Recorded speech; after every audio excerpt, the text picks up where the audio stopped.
नमस्कार दोस्तों, नवरात्रि का पावन त्योहार प्रारंभ हो चुका है। दोस्तों, नवरात्रों का ये पावन त्योहार 9 दिनों तक मनाया जाता है।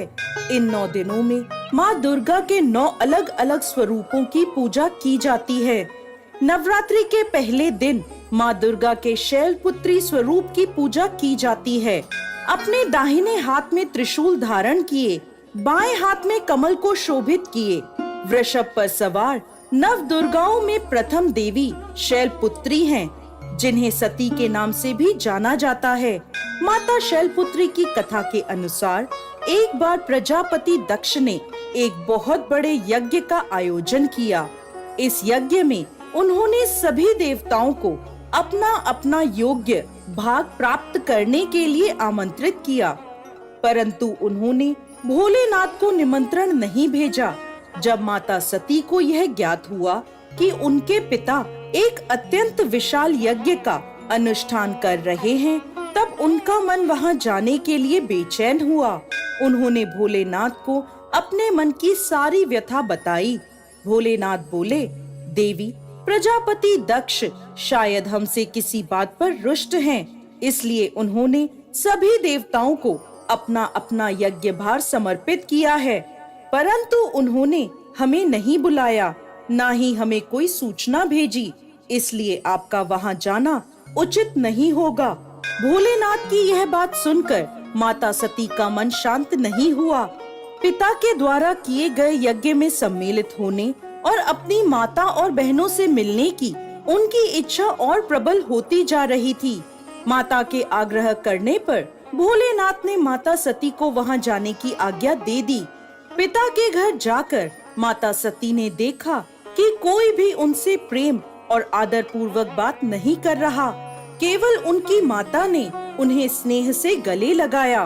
बहनों की बातों में व्यंग और उपहास था।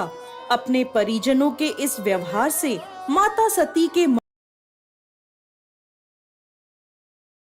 को बहुत दुख पहुंचा।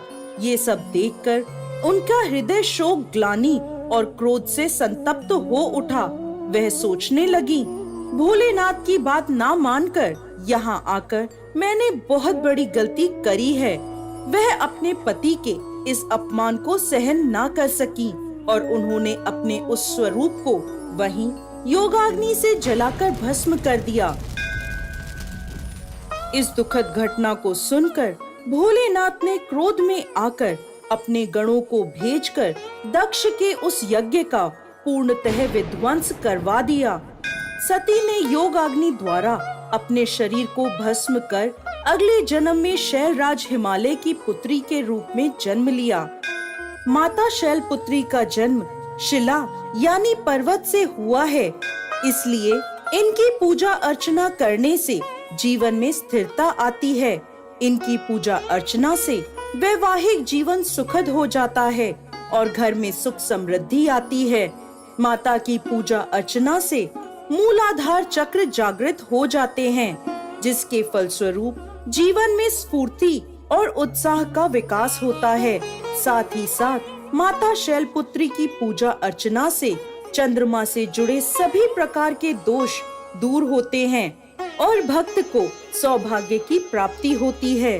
दोस्तों, नवरात्रि के प्रथम दिन माता शैलपुत्री की पूजा सफेद रंग के विशेष पुष्पों से करें। साथ ही साथ माता को सफेद मिठाई का प्रसाद चढ़ाएं और माता की तस्वीर के आगे कपूर अवश्य जलाएं।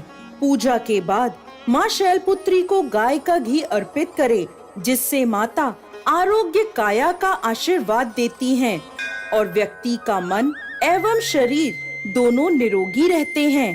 तो दोस्तों, यह थी नवरात्रि के प्रथम दिन पूजी जाने वाली माँ शैलपुत्री की पावन कथा।